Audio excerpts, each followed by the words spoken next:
Okay, so welcome everybody. This is the panel discussion with Cassidy, Vincent, and Beth. I think there's a common underlying theme that we all study inequities and gender biases and then race and ethnicity biases. And I wanted to start with a question I asked a couple of days ago related to science of science and something that I've been thinking about.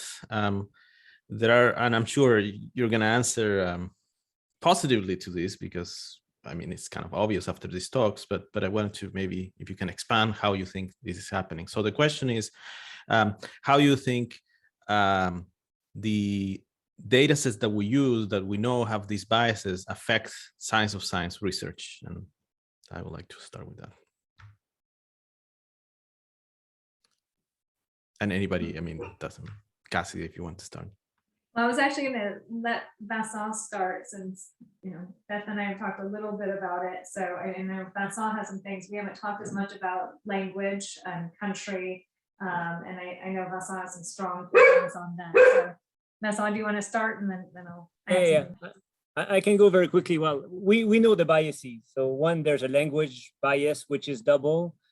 Basically, it's English language journals, but also it's English language literature. So in many fields, they used to write in French or in German or in whatever language. Now everyone is shifting to English. So that's one bias, which of course leads to geographical imbalances. So we're trying to measure research from the global south. You won't see anything because it won't be published in those journals. And of course, these databases are trying to improve. So Web of Science has increased its coverage. There's the database Dimensions, which you may have heard, that has a broader coverage of let's say of non-English language literature. But there remains an issue of means. So in order to be able to measure research from the global south, they need to have journal platforms that are fair. And so there's an empowerment aspect which needs to come before. In order to be able to measure their output, you need to give them the means to disseminate their outputs. And that will not be done through the Springer or Elsevier or whatever platforms because, well, there's no money to be made with those countries. So in order to be able to measure, we need to disseminate in a fair manner. And so all of my research on Skullcom with Cassidy works on that angle. And hopefully that's going to lead to better measurements. And I'll stop here because there's many other things that have to be said, but the geographical geopolitical imbalances are basically reflected in the measurements that we're having.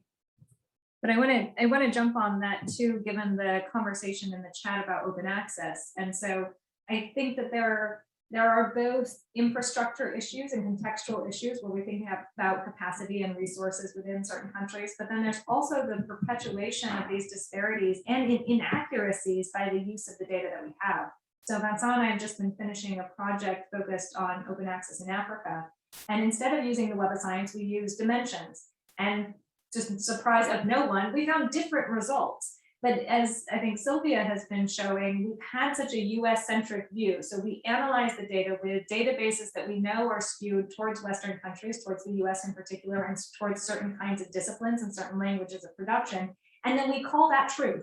And we say, this is what open access looks like. This is who is doing open access. This is who, as an example of these things. This is who is producing knowledge in these areas. When we use databases like Dimensions, or if we were to use Cielo, or we use the national databases constructed in China, we see a very different type of production in the humanities, in certain languages, in the use of open access. It changes what we have claimed as sort of the knowledge truths in science of science. So I think that we really have to interrogate all of these data sets that we use. Now, of course, at some times there are issues with, there are other limitations with these databases themselves. So in using Dimensions, the metadata quality is exceedingly poor for a lot of the questions that we want to ask. And so it is not, I don't think we're in a space right now where we can throw away Web of Science and Scopus and use these other databases. They still have considerable limitations, but I think we need to start thinking about how we as a community can build an infrastructure that allows us to answer comprehensive questions in ways that is just and fair. Daniel, you mentioned this morning at 9 a.m., Microsoft Academic going down. What does that mean for the community? It's also when we let other companies run the data sets that we use, we're always going to be subject to those kinds of pressures. So there is an ownership issue that I think needs to come in here, where we take ownership for creating databases that are more comprehensive and that are more just. Yeah, I think that's a really great point, Cassidy. In looking at who is going to get to control this information, and if we're going to use like Google Scholar citations to be impactful in people's tenure decisions, right? Making sure that we actually have control over those metrics and some ownership, and having a different way to build that, I think is a really important point. Stephen? Yeah, can I just sort of on this topic? So MAG, just in light of this discussion about bias, can anyone comment on whether that's either more or less biased? And then also, given where things are going, people talk about OpenAlex as kind of taking over that role. Is that are they talking about the group that's organized that? Are they kind of talking about these issues? And is it worth, if they aren't, is it worth approaching them about it? Well, MAG is a bit less biased. It's more inclusive, so it's less biased. But still, you need to empower communities to create their own and proper metadata. And so if nations in the South are unable to do that, then MAG will not go and index them. And again, Web of Science is imperfect, but they were going the extra step. Even if the data was messy at the entry point, they were cleaning it and there was some work that was done. Google and Microsoft don't do that.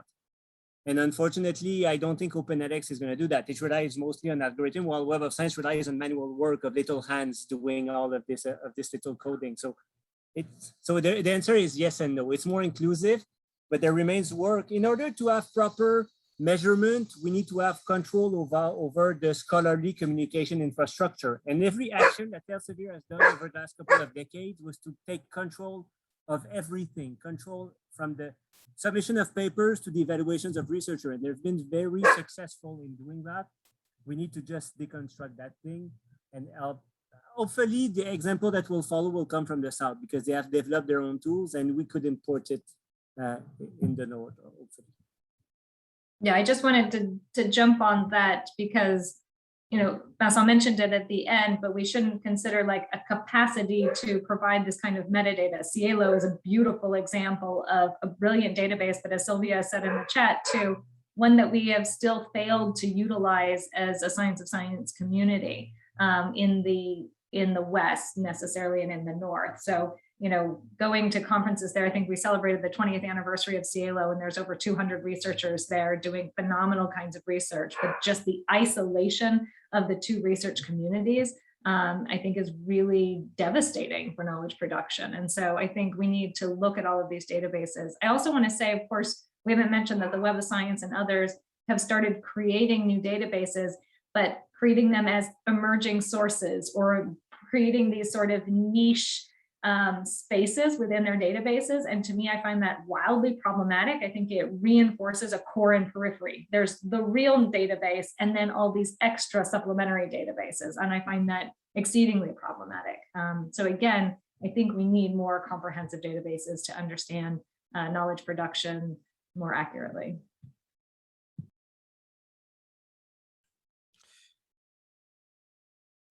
Do you want to say something, Vincent, or? Yeah, I would scream, so I will refrain from doing it. But Cassidy is totally right. It's quite condescending. I mean, this extra thing is emerging. These journals have been existing for 100 years in many cases. And I hate the tiering system. Again, I've been hitting hard on Elsevier, but at least they have one database and you're either in or not in. In the case of Web of Science, they tiered it. Like this is the elite part. These journals have impact factors. Then you've got the emerging, then you've got the Brazilian, the Russian citation. So by fragmenting things, it means that my institution won't pay for the Russian database. Therefore, this literature will remain non-visible. So indeed, we need something that is global. But as long as we let companies manage that, that won't happen, unfortunately. And we saw it with Microsoft. Everyone was happy, oh, Microsoft is managing it. They're giving it the data. At some point, Microsoft realizes that there's no money to be made with that, or not any scientific capital that's worth it, so they just decommission it. And all of these research groups that were relying on MAG as a research infrastructure, you have to start at square one. Yeah. I should have a session on I use a bunch of other sources. So Semantic Scholar, they deliver the data set. It's not as nice as MAG, but I remember when I was a master's student in Chile, I couldn't access papers, the latest papers. So I would use peer-to-peer networks like Emule. And I will access these papers that were really old. So when I came here to the US, I knew all this knowledge that was kind of all outdated. So it was kind of funny. But now, so I guess related to that, I feel like things have been improving. And Cassidy, I know that you've been studying at least the gender disparities for some time now. So do you see some hope? I mean, basically, I assume there is some progress, but do you think there are places that we should, it seems that we should have solved, but maybe we haven't, and there is there's like some low hanging fruits where we can improve things?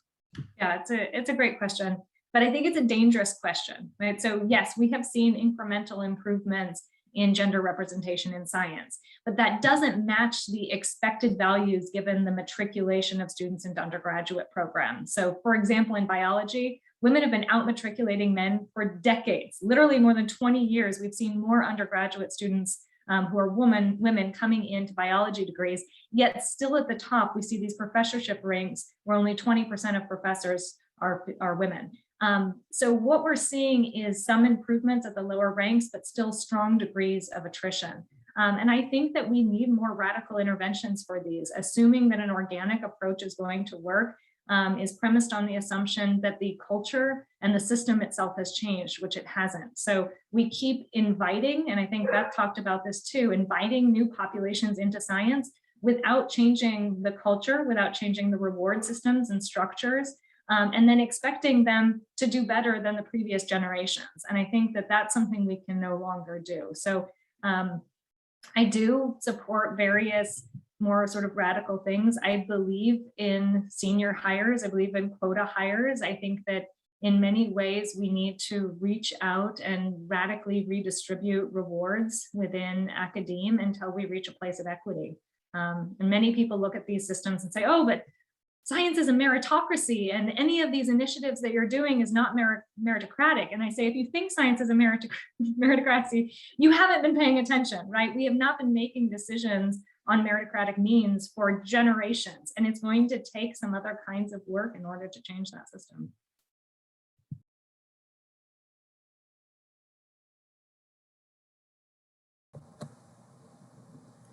Yeah, it's so important that if we invite other folks in, that we shift what our evaluation process is. And, you know, I think one of the ways that I'm trying to normalize that is just like in my annual review every year, I write the stuff that I want to write in it. I write all the stuff that they told me to put into it. And then I write the other things that I think, you know, that I want to share that are important to me. And a lot of times that happens with like the work I do within my community. And while there's like a section for service, in no way does it get like valued the way that I think this work is important. I want my work to be impactful within my community, and it's happening in these ways. And like, if this metric system that I'm like trying to force my answers to doesn't account for that, then right now I'm making it account for that. And I'm making sure that like, you know, I'm saying these things in front of my colleagues, you know, and continue to push that. And it's not just for me, but the scholars that will come after, right? And kind of trying to normalize this different approach to sharing our impact, you know, with other academics. And Cassidy, I think that you're right. Like if we don't make this happen, and if we don't do this in a radical way, it doesn't shift, it doesn't change. Those values stay the same.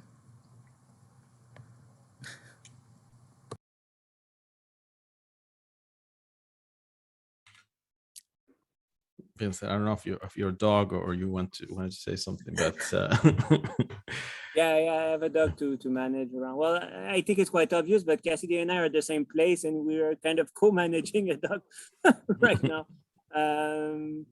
So no, I went on a rant in the chat, so you can read it, I guess. But yeah, it's we need to be careful. But this is another discussion. I think we need to finish that. But I want to go, if we have time, on what is our role as science of science scholars. We understand the system more than anyone. And I believe that we have a responsibility to try not to make it work, try not to make it worse than it is right now. So trying not to give simple, oh, like need to do that, you're gonna have impact or stuff like that. These simplistic things, I think, lead to a bit more problem in the system. So we need to have kind of an Hippocratic oath as people who know more about the sociology of science than most of our colleagues. I want to jump in on two things on the chat because I think they're so fantastic. Rodri brought up issues of social class, and that's something we have not talked about, and I think it is so important. We haven't talked about first generation students and their perspective. We haven't talked about different social classes. And in many ways, if you kind of look at the history of science studies, we've taken the things that are easiest to do algorithmically, right? Gender was easier than race and ethnicity, and social class, being able to derive that from metadata is nearly impossible. I would say it is impossible. And so what we know is a reflex of the data that we have, or what we can glean from the data that we have. And I think that that's a little problematic. So yeah, Vincent mentioned Bourdieu's work on this. And if you haven't looked at his tables, they're brilliant, right? Which fields are populated by people from which classes, which religions, you know, age, gender goes in there. I think it's a really important element that we have. But I do want to sort of bring all of this back to the science of science and what we can do, because in a lot of ways we're sort of bashing science of science, right? That we are perpetuating all of these things through the construction of indicators in other ways. And I want to sort of make an argument that science of science can be good, used for good and not for evil. I think that in many ways, just like the Red Book example that I gave before, collecting data itself and making data visible and public and disseminating that knowledge can be really helpful in affecting change. But there's also so many other things we can understand through science of science. If we look at it as a descriptive tool rather than a prescriptive one, we can understand knowledge discoveries and innovation. We can look at topic flows over time. I mean, it can be used as a tool to interrogate these disparities, but it can also be used to look at so many other brilliant, wonderful things. So I just wish that this community of brilliant scholars would retool themselves towards that, to understanding how we can make science more robust, more efficient, more innovative, more interesting, how we can understand knowledge construction and fund it more accurately, create infrastructure that facilitates it, and use our tools to do that, rather than trying to say, what are the mechanisms for getting the most citations? How can I make sure that I get the most citations? I want to write the formula for understanding how I can have the most citations. That is a wild bastardization of our tools that we have right now. What we're trying to do with our tools is to understand science, not to game science, not to manipulate science, but rather in order to understand it so that we can create a better system. So it's my plea to this community to not only criticize these tools, but to reinvent the tools around much better uses. Everything she said. We have a responsibility more than any other community. I'll give a very short anecdote. About 10 years ago, I was at a meeting it was a community of psychiatrists.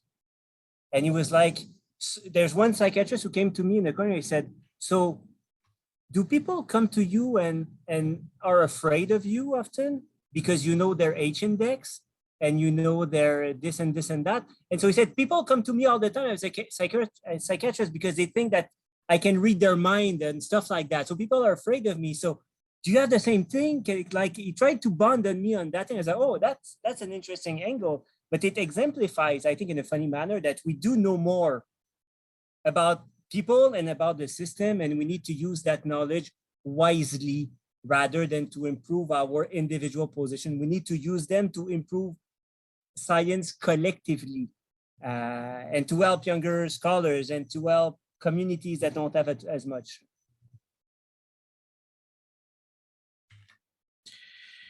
So if there are questions from the audience, feel free to raise your hand. I wanted to ask kind of given that, these are, I mean, everybody who was spoken in this conference is like my favorite, like I admire all of them. I'm really, really a fanboy of them. So I'd like to ask And maybe related to this too, how do you see the future of science?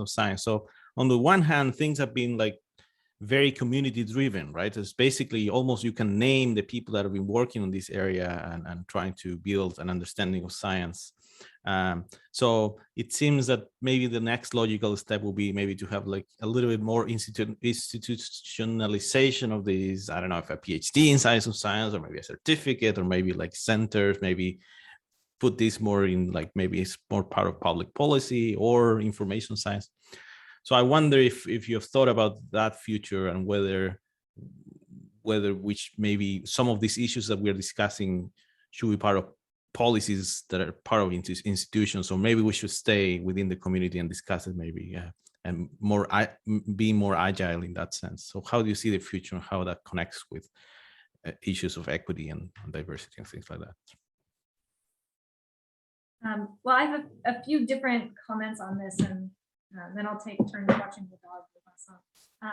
So a lot of this, I'll go back, and I tend not to do personal anecdotes, but I'll go into this, that my time at the National Science Foundation was really illuminating in this regard. So I was running the Science of Science program, and what was striking to me is that I didn't know many of the authors. Many of the people who were applying for funding, I had never heard of their research, but reading into their research, finding out that it was so intimately linked to some of the questions that I was asking, that there was this field that was wildly, I would say, multidisciplinary, not interdisciplinary, because there were so many people, economists, psychologists, sociologists, information scientists, physicists, who were all coming to ask very similar questions and doing brilliant research in it, but not talking to each other at all. So building these panels and understanding it and spending time with this sort of community, and I use that very loosely because I think they weren't a community and they need to be, was part of the problem. In some ways, I go against trying to consolidate all of this under a curricular program, because in some ways then you lose all of that phenomenal training that people are getting from their home disciplines. I think that you're bringing something when you're coming from physics or from medicine or from sociology or from history into science of science. I think you're bringing a canon that's really important. So I think that's important to maintain, but I think it's also important as we build ourselves as a sense of a community to understand our own canon, that there are, decades of knowledge on how science functions across all of these fields. And we have a responsibility to be well-read and informed on those methods as well. It's a challenge though, right? I think it's a huge challenge for people coming into this field because of the breadth of it. For me, the link to policy is the one I find most compelling. And I'm not just saying that as the chair of the School of Public Policy, but I believe strongly not only in understanding science, but then enacting change, being able to improve things. And I think policy is the greatest lever that we have to do that. And policymakers right now are hungry for this knowledge. You see many governments across the world who are investing in analytic units to understand this. They want people who can manage these kinds of data, who can do this kind of work. And so not just in the United States, but across many ministries of science, we're seeing an investment in this area. So I think that there's going to be opportunities for students who want to put their work into policy making and policy processes to do so. And I think that there are really great opportunities in that realm.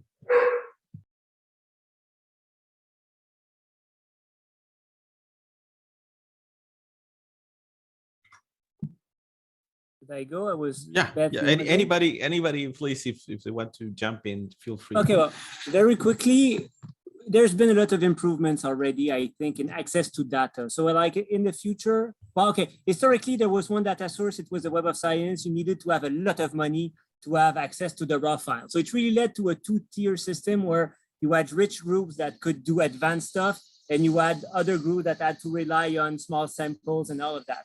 This is changing. There's now more data sources, and they are being more available for research. So this is something that I'm quite optimistic for the future. And also tools like Crossref are allowing us to develop kind of publisher independent databases where basically we don't need to have a for-profit organization that manages everything. I think we're gonna also move towards more full text. In the most recent, like when you look at recent data, basically half of the papers are available in open access, which means that they can be used for text mining and all those things. So we'll definitely move in that direction, which means that we need more computational linguists. the field has already been quite interdisciplinary from the start. This is going to continue, and we're going to rely on more and more community. So again, I'm relatively optimistic for the future of the field. I think we need to move away from predicting stuff to trying to get to changing the system in a way, like seeing what doesn't work, showing how it doesn't work and why, and maybe changing the collective actions that we can take.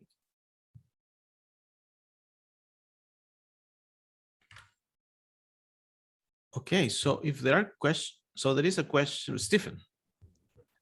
Oh, so just, I guess, well, this is sort of for Vincent.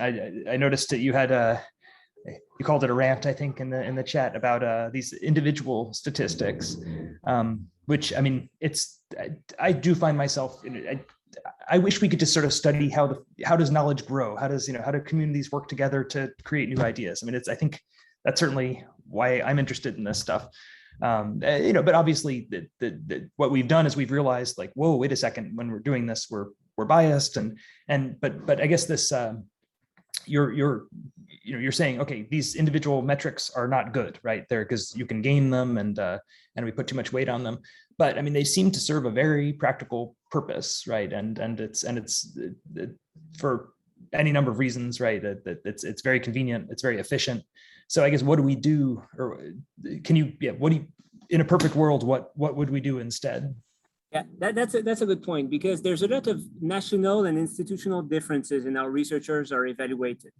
In the chat, there was something about the Netherlands, who is now seen as very progressive. They are mostly seen progressive because they were so much indicator-based in the past that any step left makes them look very progressive. Not that Canada is a great country, but there's no institutional evaluations that are being made in Canada. Some institutions use it, but really mild. At my institution, if you raise the impact factor as an indicator of something, you will be thrown in front of a bus in the winter. So again, it's where I'm going there is that there's many places in the world that actually don't use it and that seem to work relatively well. The problem is that once you've started, it's difficult to go back. But there are communities that we can use as examples that are not using the impact factor, that are using citations as a macro level tool for science policy, but not to say that Julie is better than Steve or vice versa. And this is where I think the danger comes from, because when you are evaluated and that you know the rules of the game using those indicators, this is where your behavior changes. If you just know that this is something that's going to be used at the macro level for the university, your institution just tells you, do whatever you were doing. It's fine. Don't bother about those things. So there's an issue about applying bibliometrics transparently. Like, I feel, this is a bad analogy and Cassidy hates analogy, but I'll say it anyways. I feel like scientists are a bit like zoo animals. Like, they don't behave in their natural behavior because they know that they are being observed and evaluated. 25 years ago, bibliometrics were in a way much more pertinent because they were applied and researchers did not know the rules of the game. They were more applied in the wild. So anyway, so long answer short, we have examples of things to do, but of course the current competition of academe and the current burden of academe means that it's difficult. Let's say that you have 100 CVs to evaluate. It's much more convenient to look at H indices than read everything. But I think we'll have to recalibrate, because looking at H indices leads to poor collective choices. So we're not winning by doing that. We're just making it faster.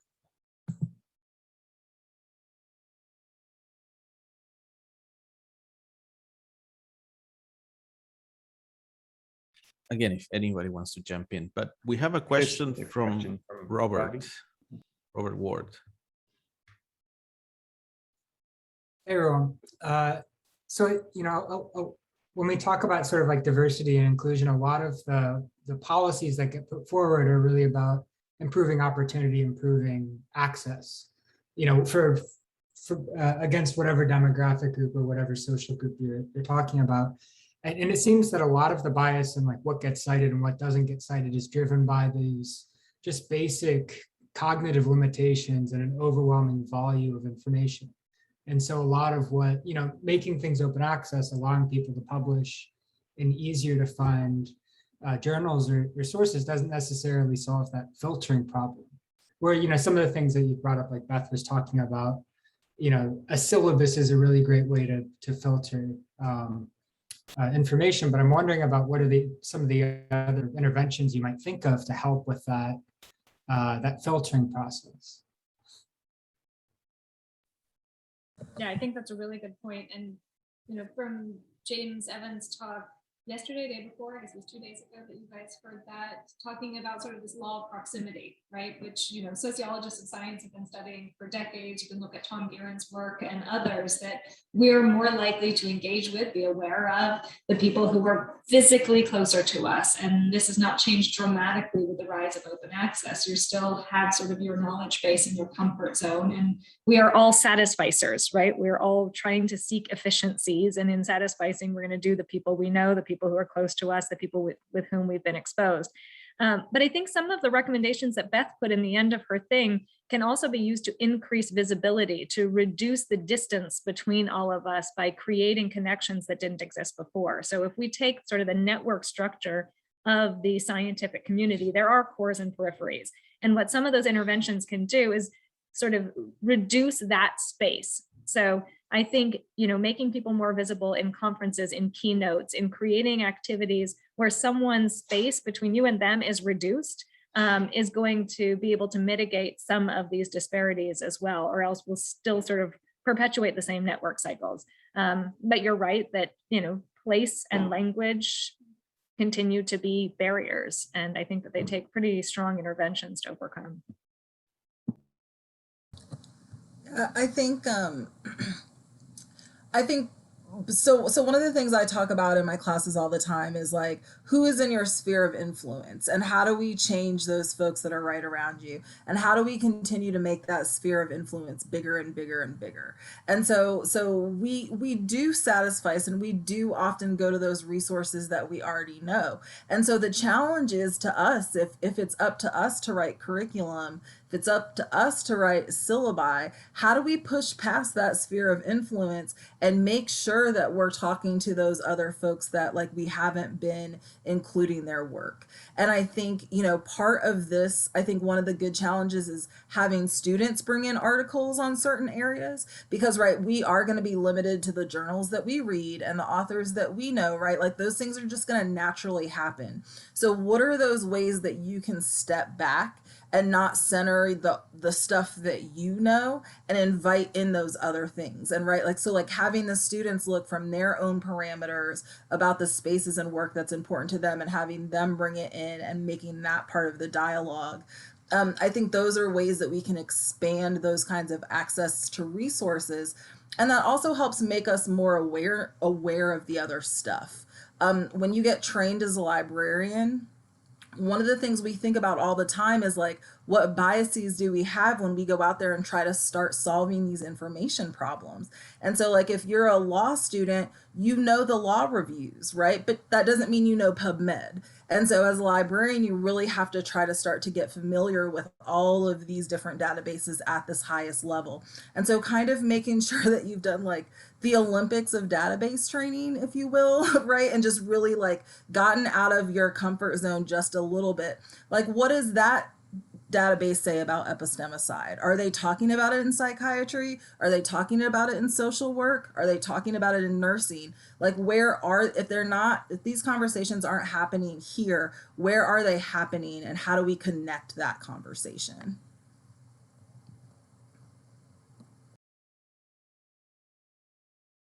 We have a question from Nick. Hi, everyone. I really hesitate bringing this topic up, but I think maybe it's worth bringing up just to spur conversation. So I don't know if it's everywhere, but at least in psychology, there's kind of a growing group of scientists on the political right who see themselves as a minority in the conversation, right? There's viewpoint diversity, heterodox, who tend to be funded by private interests on the right, like the Koch brothers. And I'm curious what you think about how we can deal with this, both in terms of identifying the political disparity of academics, left, right, but also not allowing some of their ideas to get traction where it doesn't belong.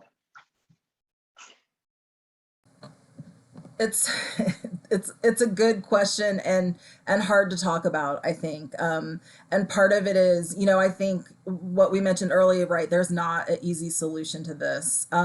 One thing I'd say is that here in the U.S., the conflation of like U.S. history and critical race theory and how those things are absolutely getting conflated, and the idea that like just talking about history isn't critical race theory. And I think making sure that we don't bend or break to that idea, I think is really, really important. So I think that that's part of it. To me, I'll go back to libraries again because it's what I know. It's this idea of like libraries are neutral and there's a space for everybody. But like if we say that, then we literally mean everybody. And like I'm not comfortable inviting everybody in. And so that means that we really collectively as a field, you know, need to decide like, is neutrality, like we're not neutral, but like is that even a thing we want to be? And like for so long within our field, it's been held up as this ideal, which means we can really skate by in these kinds of like larger social justice issues that are like happening around us. And that means that like Black people couldn't go into the library in 1960 because of Jim Crow law. Doesn't mean it was right, right? It just meant that we were following the law, and so we didn't let folks access the books. So what does it mean for us to step beyond what is legal and what is right, and making sure that we as librarians are empowering our community? And that does mean protecting those folks that are vulnerable. And that means, you know, we can't be neutral when it comes to these kinds of issues. And so I think it's important for us to talk about them. It is a time where it's very dangerous even to have these kinds of conversations because academics are really experiencing attacks and you know, other types of negative, I don't know, attacks. I'll just leave it at that.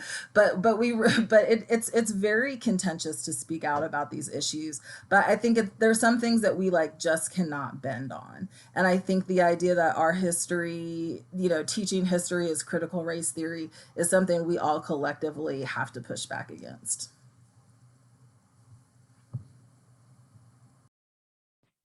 I'll just maybe say a couple of things, and this is where I would love to have better data on this. I think that there is actually a mythology of academic institutions within the US. Again, we're kind of talking within that space, and I apologize for how centric it's been in the US for the last hour, but about these sort of spaces of liberal indoctrination. But if you look across the faculty, business schools, law schools, medical schools, all actually tend to have high representations, if not majority populations, of people who self-identify in public databases as being Republicans.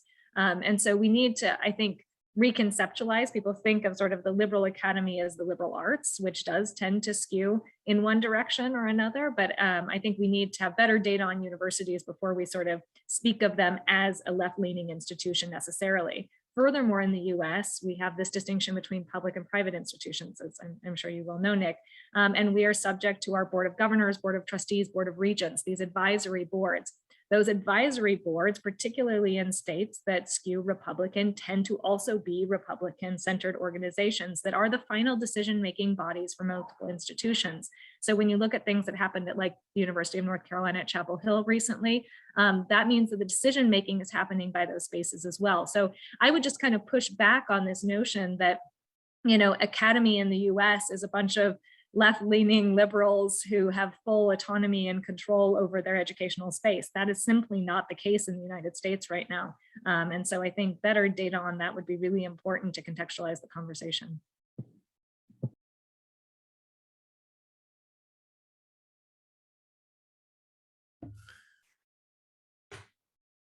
So are there any more questions from the audience? Lots of discussions, and I'll send invitations to the Slack. I think the proper name is Workspace to the panelists. You're welcome to accept or not, or just ignore the email. Yeah, I think it will be an email.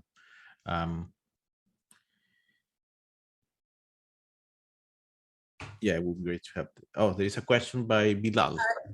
Before we go to the Oh. question, you know, again, in the US, right? Florida has just made a law. I don't know where they are in voting it in though, so I just need to be clear on that. But that they are going to poll their professors' political activities, their political registrations. And so this kind of data is starting to be kept if it wasn't kept already. And so, I would be terrified of Florida having this information about me but like these are the kinds of things that people are starting to keep track of. And so I think it'll be really interesting or terrifying to see how that shakes out in the future. But like we are in the midst of this being tracked right now. Well, and I'll say, and then I do want to go to Bilal's question, but I want to mention Jody's comment in the chat. So I just came to the University of Georgia and I had to swear an oath to uphold the Constitution of Georgia and not to do anything that harms Georgia, right? And so these are all things that are very political, and we are all state employees. And I think that's a really important thing to remember, that we are all subject to state laws on these things. So there's a political aspect to university professorships as well. But to Jody's point, and to this team of students who are here, do consider that this data is actually available, right? So public voting records are available. You can see if people have identified with a political party in the United States, not everyone does, but if they have, you can see in which primaries they voted for their history of voting records. Public universities also make public both a list of their faculty and also their salaries and also the disciplines with which they're associated. So an industrious student could easily create such a database to look at salaries, disciplines, and political leanings of faculty. This data all exists, just exists in disparate databases. Bilal, go ahead. Yeah, sure. So the discussion has been very inspiring. Just I got one thought in my mind. What are the views of scientists from other fields about science of science? Like, are there any studies or your own observations or some conversation with your own colleagues, like how they view science of science, like the way Vincent mentioned about that psychiatrist example. So is it something like, is science of science people the police? Are the science of science people their lawyers, or science of science people are, I don't know. What do you think? It's an amazing question. I like this a lot. I think it varies a lot by field. If we go on the side of more the social sciences and humanities, we can be seen as the devil. We can be seen as those who lead to gaming the system. We can be seen actually in a way as right-wing for academia, because we want to count things and we want to evaluate and stuff like that, which is not necessarily what science of science is. I would definitely not consider myself as that, but given that we counting, we're seen on that side. But on the other hand, if you take medical disciplines, they are fond of the work that we've been doing. And so I think we're seen quite positively by discipline of the medical and health field globally. And I would say that we're seen as intriguing by physicists and engineers and chemists. So that would be my perception, at least around me.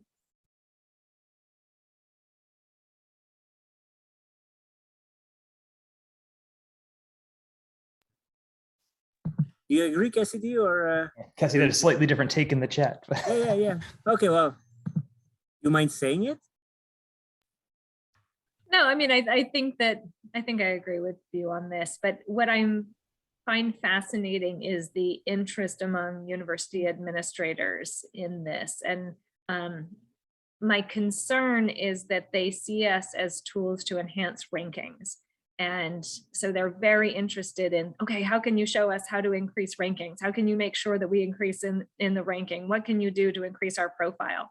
And I'm hoping that we can take our expertise to say, we can actually tell you the fields in which you're really specialized, but you're not resourcing at the rate that you should. We can show where you have a unique niche within your country that you could actually encourage. We can see where collaborations could be built between other institutions in your state. I mean, there are so many other things that we could answer for them, but the only question that they're asking us is, how do I increase my ranking? And so, Vincent, can you tell the Christmas card story? It's like my favorite story. Okay, yeah, that's a funny one. So about a year ago, I accepted an associate VP position at my university. And then I started to look at what they were doing from a bibliometric point of view. And they were purchasing all of this bibliometric data on collaborator of the university. And I thought that this was to kind of know who we're working with. No. It's to send them annual Christmas cards. So the university signs annual Christmas cards to all of the collaborators like that have reached a certain threshold in terms of papers of our university. The cards are signed by the university president. And the goal is that they think of us when it comes to the university ranking survey. So many faculty get contacted every year. What are the universities in your field? So that they remember that you exist. So it's fascinating. It's a huge bibliometric apparatus that serves to send Christmas cards, but then that fuels in the bibliometric apparatus. Yeah.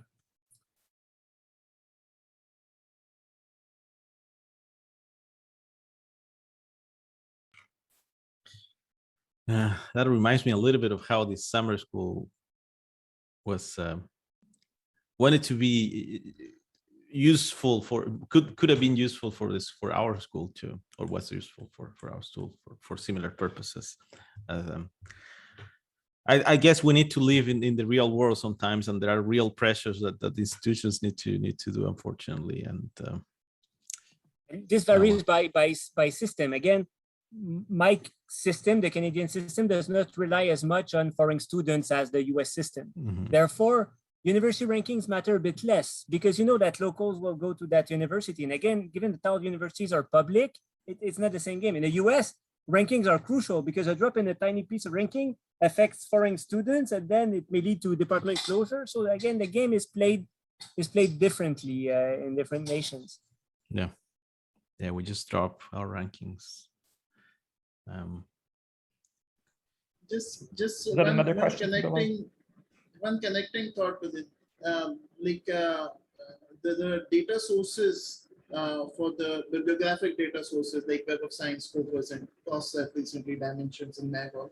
So for the researchers of other fields, I think Web of Science is very important for doing ignoring the ranking part, but doing the meta analysis for systematic literature review. I think the bibliographic data source of Web of Science is very crucial for them, for everyone in general. But what other sources are like popular or accepted by the community in general, not just Science of Science. The community, the Web of Science is accepted as a reliable source to do meta-analysis, meta-research, systematic literature review. Is CrossRef, for example, an acceptable source now, given that the coverage has increased? Have you seen any systematic literature reviews on CrossRef or Dimensions or MAG?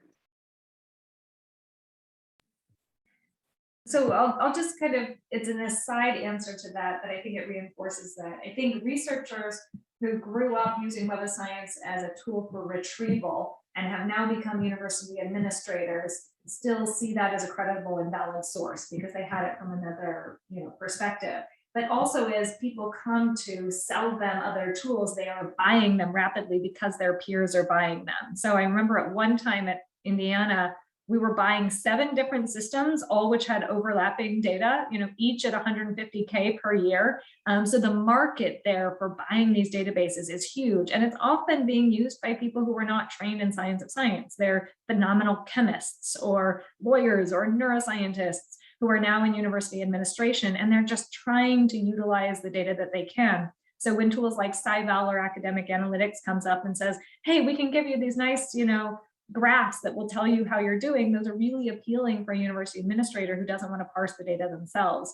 But I was in a meeting yesterday with our own research administration, and I think they're starting to have a different conversation, built in part by all the research around Science of Science. They're saying, hey, why are we paying for our researchers to conduct research that they're selling to these companies who are then selling us back the metadata and doing the analytics when we have all that expertise in-house? Let's do it ourselves. And so they're looking at Crossref and other tools to say, we can do that. We can pull that together into systems. We have the expertise in visualization, in computation, in analysis. We can do this ourselves in-house, and we can make this easier to do across universities as consortial agreements. So my hope is there is greater sophistication and knowledge of science among higher ed administrators. We'll get to points where we start to build our own collective infrastructure. The money's in the system, right? The money is in the system. We're just paying it to the wrong people.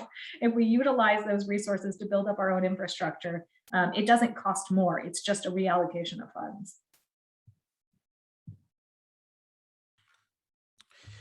Yeah, that reminds me that I wanted to access data that we were giving. This is the same thing, but the university here, the library, wasn't very happy. I was asking basically for our own data to a company that we gave the data to. They didn't want to do it. There are all these interests, unfortunately, that sometimes.